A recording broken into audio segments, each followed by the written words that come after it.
Be me, Nathan. 30-something, senior dev at a mid-sized software company. It's a good gig, the pay is solid, the work is interesting, and the team is top-notch. We're the guys who build and maintain the company's flagship product. For years, our department was an island of sanity in a sea of corporate nonsense. Our old boss was a no-frills engineer type. Cared about two things, clean code and hitting deadlines. He hired based on skill, not buzzwords on a resume. The result was a team that just worked. My buddy Shane, lead back-end guy, is a cynical bastard but a genius with databases. A few other guys, all pros. We had a handful of quiet, competent women on the team too. Nobody cared about anything but the work. Our meetings were short and to the point. No fluff, no drama. We'd bust our asses on a tough release, then the boss would buy us all pizza and beer and let us clock out early on a Friday. It was a meritocracy. You were respected for what you could do. Life was good, too good to last, apparently. One day we get an all-hands email. Our boss got a huge promotion, moving to a different division. We were all happy for him, but a little nervous about who would replace him. The email said the company was thrilled to announce a new leader with a fresh, dynamic perspective. Corporate speak for someone you're going to hate. A week later, we meet her, Deborah. She walks into the conference room, and the vibe shifts immediately. She's got that look, the one that says she knows better than everyone else in the room, and she can't wait to prove it. She gives her introductory speech. It's a masterpiece of meaningless corporate jargon, talking about synergizing our forward-thinking paradigms and leveraging our core competencies for impactful change. I looked over at Shane. He was just staring blankly at the wall, like he'd already checked out. Then she got to the real meat of it. She announced her mission was to foster a more inclusive and equitable environment, to challenge the existing power structures and deconstruct the subtle threads of toxic masculinity in our workplace culture. I swear you could feel the oxygen being sucked out of the room. We were a team that worked. We didn't have drama. We didn't have power structures. We had a job to do. The first red flag was small. She wanted to rename our main project servers. The old names were just logical identifiers, like prod-DB-01. She said names like that were uninspired and lacked a human touch. She wanted to name them after inspiring female figures in history. Our sysadmin tried to explain that standardized naming conventions are critical for maintenance and automation scripts. She told him he was demonstrating resistance to change, and that his attachment to old systems was part of the problem. So we spent a whole afternoon in a meeting arguing about server names. We ended up with servers named after obscure poets while our ticket queue piled up. Shane sent me a private message. I've seen this movie before. It doesn't end well. Next came the mandatory weekly culture meetings. Every Thursday for 1 hour, we weren't allowed to work. We had to sit in the conference room and talk about our feelings. Deborah would put up a slide with a topic like unconscious bias or privilege. Then she'd go around the room and ask people to share their experiences. The men on the team, myself included, quickly learned the game. You just say something vague and non-committal. Yeah, it's important to be aware of these things. I'm always trying to learn more. Then you shut up and wait for it to be over. But she would always push. She'd single out the guys. Shane, what are some ways you've benefited from male privilege this week? Shane, who grew up broke and put himself through school, working 2 jobs, just stared at her. He mumbled something like, I guess I was able to open a heavy door. She didn't like that. She said his response was defensive and showed a lack of genuine engagement. It was like being in a re-education camp. The work started to suffer. That 1-hour meeting wasn't just an hour. It killed the whole afternoon's productivity because everyone was so drained and annoyed. Then came the Angela situation. Angela was a junior front-end dev. Pretty new, still learning the ropes. She was okay, but made a lot of basic mistakes. She was also very eager to please Deborah. Whenever Deborah would go on one of her rants about the patriarchy, Angela would nod enthusiastically. A new, important project came up. It was a total rewrite of our user authentication system. Complex, critical stuff. Everyone assumed Shane would lead it. He had the most experience with that part of the codebase. It was a no-brainer. Deborah called a meeting to announce the project lead. She stood at the front of the room, smiling. To break from the old patterns of leadership and provide new opportunities, I've decided to appoint Angela as the lead on this project. The silence was deafening. I looked at Shane. He didn't move a muscle, but his knuckles were white. I looked at Angela. She looked terrified, but also thrilled. Deborah explained that Shane would be a resource for Angela to mentor and support her. In other words, she wanted him to do all the hard work while Angela got the credit and the title. After the meeting, I caught up with Shane in the kitchen. He was just staring into his coffee cup. He said he wasn't going to quit. He said he was going to do exactly what he was told. He would be a resource. If Angela asked him a direct question, he would answer it. He was not going to offer any proactive advice. He was not going to save her when she inevitably drove the project into a ditch. This was the moment the quiet resistance started. It wasn't a coordinated plot. It was just a bunch of guys who were tired of being treated like the enemy. We all made the same unspoken decision. Do your job. Do it exactly as you're told. Don't do an inch more. Don't volunteer for anything. Don't offer suggestions to improve things. Just clock in, write the code you're assigned, and clock out. The atmosphere in the office changed. The easy camaraderie was gone. The lunch table split. The women, especially Angela and a few of her friends, would sit with Deborah. The rest of us, the guys and the other quiet, long-time female employees, would sit at the other end. We'd talk about sports, video games, anything but work. Deborah's meetings got more and more unhinged. She started talking about the emotional labor the women on the team were performing. She said the men needed to be more aware of how their presence affected the women in the room. One day, one of the QA guys, a super quiet dude who never says anything, asked a question about a technical spec in a meeting. Deborah cut him off.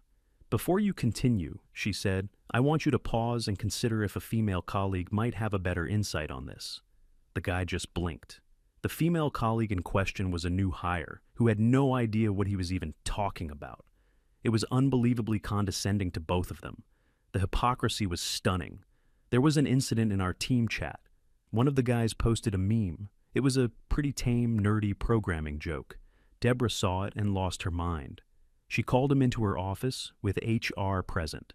He was given a formal warning for creating a hostile work environment. He had to attend a mandatory sensitivity training course.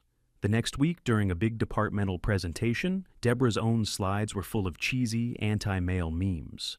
One of them was the mansplaining flowchart. Another was a cartoon about male tears. She and Angela were laughing about it. The rest of us just sat there, dead-eyed. The double standard was so blatant it was almost comical. Angela's project, the authentication rewrite, was a slow-motion train wreck. She was in way over her head. Her meetings were a mess. She'd spend half the time talking about her vision for the user experience journey and not enough time on the actual architecture. She would ask Shane questions, but they were the wrong questions. She was focused on the cosmetic stuff, the front end, because that's all she knew. The back end, the actual security and database part of it, was being completely neglected. Shane, true to his word, would answer her questions accurately and then go back to his own work. He didn't warn her that the database schema she'd designed was going to collapse under load. He didn't point out the massive security hole in her login logic. It wasn't his job. He was just a resource. Nathan, myself, I was assigned to a different project, thankfully. I was tasked with maintaining some of our old legacy systems.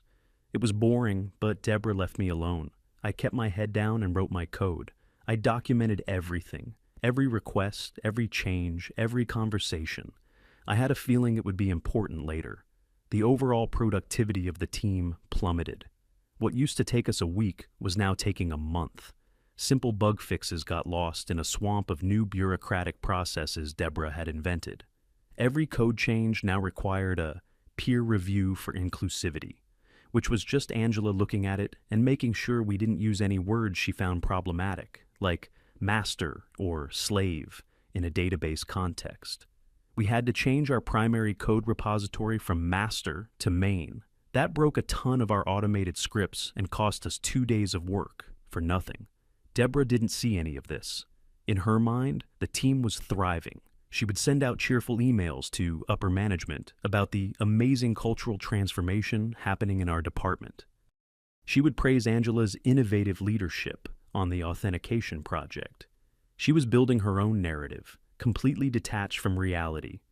The rest of the guys and I would sometimes go for beers after work. We'd vent, we'd complain, we'd try to figure out how long the company would let this go on. The consensus was that as long as she kept management happy with her buzzword-filled reports, nothing would change. We were stuck. One of the older guys on the team, a guy who had been with the company for over a decade, decided he'd had enough. He tried to talk to Deborah privately. He told her, respectfully, that the team's morale was low and that her focus on non-work issues was hurting their ability to deliver. Big mistake. The next day, Deborah called another mandatory meeting. She didn't name him, but she went on a long, passive-aggressive rant about certain individuals who were resistant to progress. She talked about how some people cling to the old ways because they are afraid of a future where their privilege is challenged. It was a public execution. The guy came back to his desk, updated his resume, and put in his 2 weeks' notice a few days later. He was a huge loss. He was one of our best.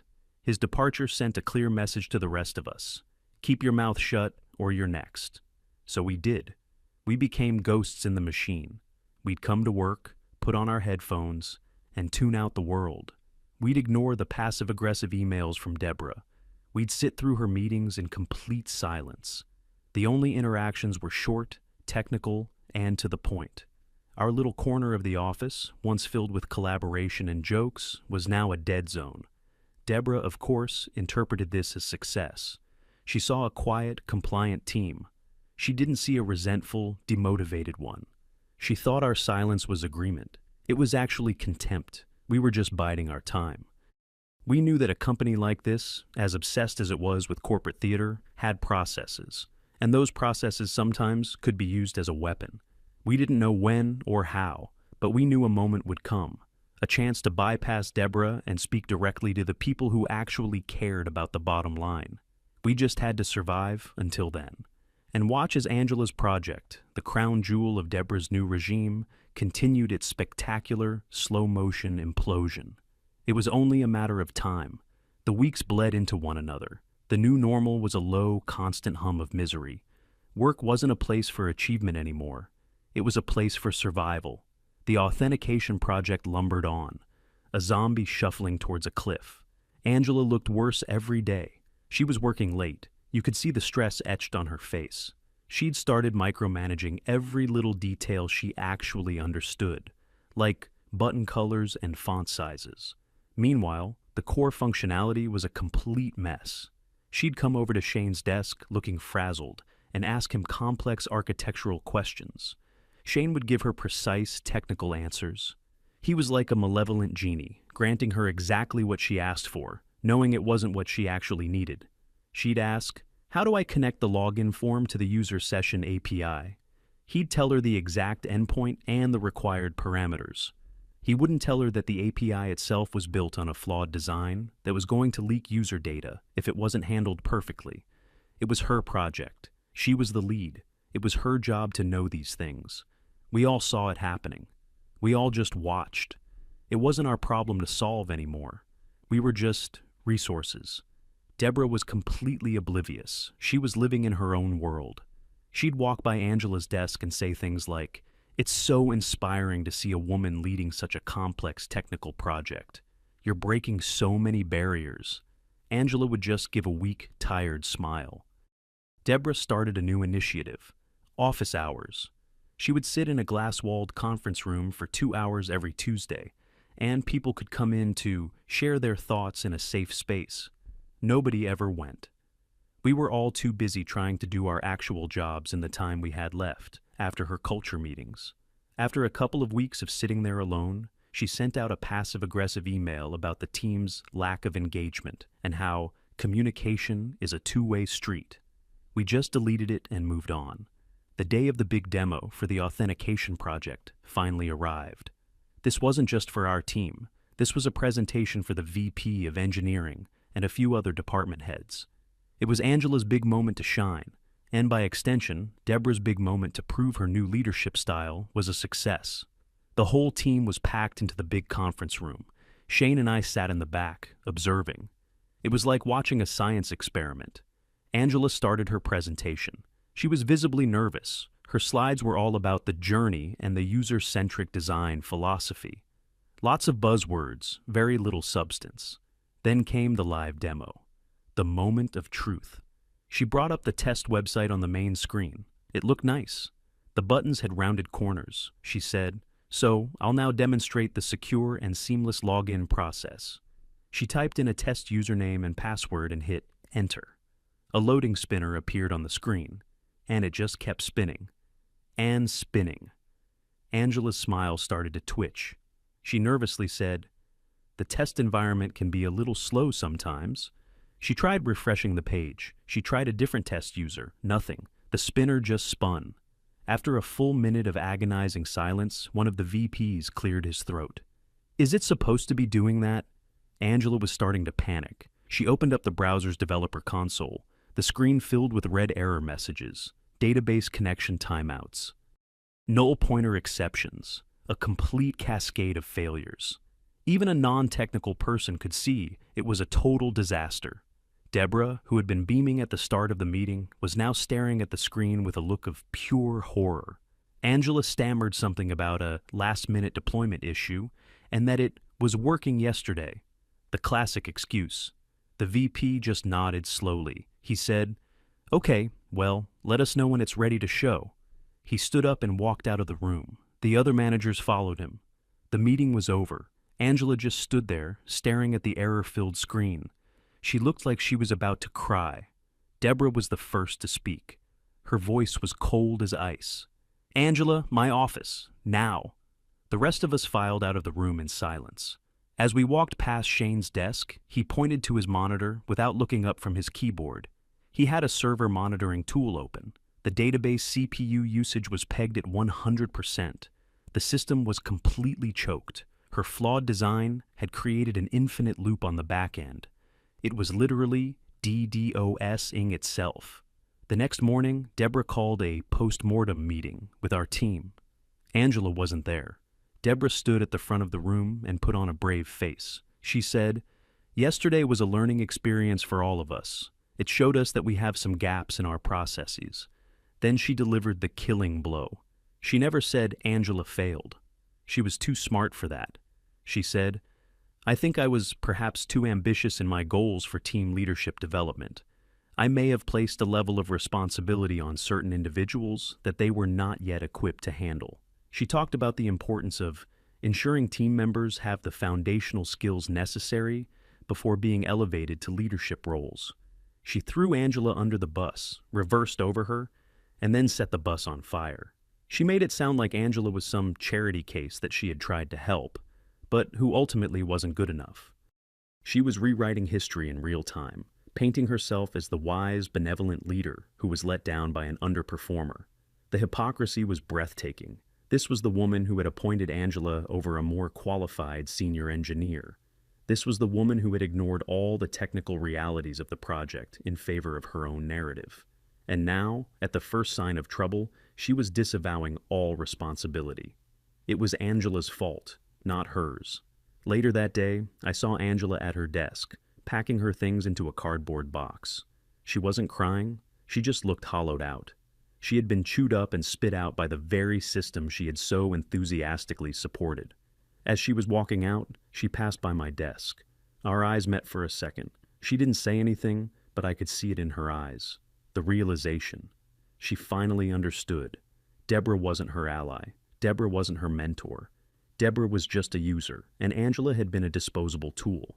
The authentication project was officially put on hold. The code was scrapped. Months of work completely wasted. Deborah tried to spin it as a positive. "We're taking this opportunity to reevaluate our strategic priorities." Nobody was buying it. The atmosphere in the office grew even colder, if that was possible. We all knew what had happened. We all knew who was responsible. And we all knew that any one of us could be the next person thrown under the bus. Deborah became paranoid. She started demanding daily status reports from everyone. She wanted to be copied on every email. She was trying to reassert control, but she had lost the room completely. We complied, of course. We sent our reports. We copied her on emails. It was just more fuel for the fire, more documentation. A week or two passed. The tension was thick enough to cut with a knife. Then, one afternoon, an email arrived. It was from the corporate HR department. The subject line was, "Your voice matters. The annual 360-degree feedback survey is now open." I read the first line. "This is your confidential and anonymous opportunity to provide feedback on your peers and management." Confidential, anonymous. My heart didn't leap. It didn't race. It just felt calm. A slow, cold sense of purpose settled over me. This was it. This was the weapon we'd been waiting for. This wasn't about shouting or complaining. This was a corporate process. This was the system she loved to use against us, and now we were going to use it against her. I looked up from my screen, across the aisle of cubicles. Shane was already looking at me. He hadn't opened the email yet. He didn't need to. He knew what it was. He gave a single, almost imperceptible nod. I nodded back. No words were exchanged. None were needed. The entire team understood. The silent resistance was over. It was time for the silent execution. That evening, I got home from work. I didn't turn on the TV. I didn't play any video games. I poured myself a glass of water, sat down at my computer, and opened a blank document. I wasn't going to write about my feelings. Emotions were a weakness. Deborah had taught me that. Instead, I was going to give them what they love most. Data. I started making a list. I went through my work calendar, my project management tickets, my old chat logs. I documented every missed deadline since she took over. I calculated the man-hours lost to her mandatory culture meetings. I listed the specific technically flawed directives she had given. I wrote down direct quotes from her meetings, the ones about male tears and challenging privilege. I detailed the incident with the developer who was punished for a meme and contrasted it with her own use of similar content. I described, in neutral, professional language, how she had appointed an unqualified junior to lead a critical project, and how she had publicly blamed that junior for the subsequent failure, deflecting all personal responsibility. I wasn't writing a complaint. I was writing a business case, a case for the removal of a destructive, incompetent manager who was a liability to the company. Every sentence was a nail. By the time I was done, the document was 5 pages long. It was cold, factual, and undeniable. I saved the document, opened the anonymous survey link, and began to copy and paste. The next day at work was strange. The survey link was active for a week, and an invisible clock was now ticking. The air was thick with unspoken alliances. You could see it in the little things. I walked past the desk of another senior engineer, a guy who usually kept to himself. He had a text editor open, and it was full of bullet points. He saw me glance over, and he quickly minimized the window, but not before we made eye contact for a split second. It was a look of complete understanding. Later, in the kitchen, Shane was getting coffee. One of the quiet female QA testers was there, waiting for the microwave. She had been with the company for years, always professional, always on point. Deborah had treated her with constant condescension, explaining basic concepts of her own job to her in meetings. I heard her say quietly to Shane, "Just make sure you include the numbers from the Q3 bug tracking report, the one that shows the 50% increase in critical regressions." Shane just stirred his coffee and said, "Good tip." That was it. That was the entire conversation. It wasn't a conspiracy. It was a spontaneous, decentralized rebellion. Each person, acting alone, was contributing their own piece of the puzzle. We were all building our own case files, using our own areas of expertise. The coders were pulling up metrics on code churn and broken builds. The QA people were highlighting the decline in product stability. The project managers were documenting the missed deadlines and budget overruns. It was a beautiful, terrible mosaic of incompetence, and we were all just describing our little piece of it. Deborah, meanwhile, was blissfully unaware. In fact, she seemed to be in a great mood. She sent out an email encouraging everyone to fill out the 360 survey. She wrote, "Honest feedback is a gift. It's how we grow and challenge ourselves to be better leaders. I look forward to reading your valuable insights." The sheer lack of self-awareness was staggering. She genuinely believed we were going to praise her for her brave leadership. She thought the survey was a tool for her to get a glowing report card to show her bosses. That week crawled by. Everyone submitted their feedback. The digital guillotine was built, sharpened, and hoisted into place. We were just waiting for the rope to be cut. The Monday after the survey closed, nothing happened, or at least nothing visible. Deborah walked in, cheerful as ever. She even brought donuts. They sat in the box in the kitchen, untouched all day. Shane called it the donuts of the condemned. Tuesday was the same, Wednesday too. A sense of doubt started to creep in. What if we were wrong? What if corporate HR didn't care about facts and numbers? What if they just saw a bunch of disgruntled employees and sided with the manager who spouted the right buzzwords? We all started to feel a bit of dread. Maybe we had just painted targets on our backs for nothing. Thursday morning was different. Around 10 a.m., the VP of engineering walked into our department. He wasn't smiling. He was followed by a stern-looking woman from upper-level HR, someone we'd never seen before. They didn't look at any of us. They walked straight to Deborah's office and closed the door. The entire office went dead silent. You couldn't hear a single keyboard click. Everyone was just staring at that closed door, pretending to work. We could hear the low murmur of voices, but couldn't make out any words. The meeting went on for what felt like an eternity. An hour. Then 90 minutes. Shane sent me a message. This is either a promotion or a firing squad. No in between. Finally, after almost 2 hours, the door opened. The VP and the HR woman walked out first. They still didn't look at anyone. Then came Deborah. I will never forget the look on her face. All the smugness, all the arrogance was gone. She looked like she'd been hit by a truck. Her face was pale and slack-jawed. Her eyes were wide and unfocused. It was the look of someone whose entire reality had just been shattered. The look of someone who had been confronted with a cold, hard, data-driven reflection of her own failure, with nowhere to hide. She walked stiffly back to her desk, like a robot. She sat down, stared at her monitor for a full minute without moving, and then she abruptly gathered her purse and her keys and walked out of the office. She didn't say a word to anyone. The moment the main door closed behind her, you could feel this collective, silent sigh of relief wash over the entire department. Nobody cheered, nobody high-fived. It wasn't a moment of loud celebration. It was a moment of quiet, profound justice. We had been heard. The facts had mattered. For the first time in months, there was a sense of hope. An hour later, an email landed in our inboxes from the VP of engineering. The subject was Organizational Update. It was a masterpiece of corporate doublespeak. It said that Deborah was transitioning to a new strategic role within the company to leverage her unique talents in organizational development. It thanked her for her contributions and passion in leading our team. Transitioning to a new strategic role was corporate for being fired from your management job and being put in a broom closet with a laptop until you quit. Everyone knew what it meant. She was gone. She was finished. The email went on to say that, effective immediately, our old boss would be returning to lead the department in an interim capacity. That was the part that almost made us cheer. The next day, our old boss, let's call him Dave, walked in. He looked around the dead silent office at the faces of his old team. He gave a small, grim smile. "All right," he said, his voice echoing in the quiet room. "I've read the reports. Looks like you've all been through hell." He walked over to the whiteboard where Deborah's schedule of culture meetings was still written. He picked up an eraser and, in one clean motion, wiped the entire thing clean. "First order of business," he said, tossing the eraser back in the tray. "All of that is canceled, permanently. Our job is to build good software, so let's focus on that." It was like a magic spell had been broken. People started talking again. The keyboards started clicking. Someone made a fresh pot of coffee.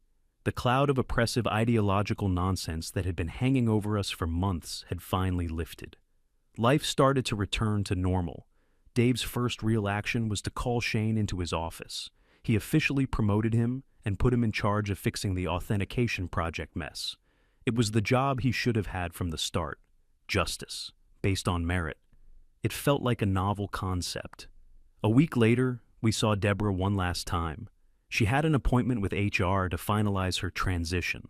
She had to come back to the office to pack up her personal belongings. It was the middle of the afternoon. She walked in with a cardboard box, trying her best to look dignified. But nobody was fooled. It was the walk of shame. Nobody spoke to her. Nobody even made eye contact. We didn't ignore her out of malice. We ignored her because she had ceased to exist in our world. She was a ghost, a bad memory. She quietly put a few plants and a picture frame in her box. As she was leaving, her box passed by Angela's old desk, which was still empty. I wondered if she felt even a flicker of guilt. Probably not. She walked out the door, and we never saw her again. A few months later, I heard through the grapevine what her new strategic role was. She was tasked with writing internal blog posts about corporate wellness initiatives, from a creative director at the heart of the company's main product to a glorified corporate blogger. Her career at this company was over. Her reputation was in ruins. We slowly rebuilt the team. We hired a few new people based on their skills and experience. The productivity of the department shot back up. We started hitting our deadlines again. The camaraderie came back. We started going out for beers after work again. It wasn't exactly like it was before. We had lost a good colleague who quit because of her. We had lost almost a year of progress to her incompetence. We were more cynical now, more wary. We had seen how quickly a good thing could be ruined by one person with a destructive ideology and the power to enforce it. But we had also learned something else. We had learned that if you stay quiet, keep your head down, do your job, and document everything, when the time is right, the truth has a power of its own. You don't have to shout, you don't have to argue, you just have to present the cold, hard facts. Because at the end of the day, a business is a business, and no amount of corporate buzzwords can cover up the red ink on a balance sheet. She came in talking about changing the culture, and in a way she succeeded. She united a team of individuals into a silent, efficient machine. A machine that, when the time came, did exactly what it was designed to do. It identified a critical error in the system, and it removed it.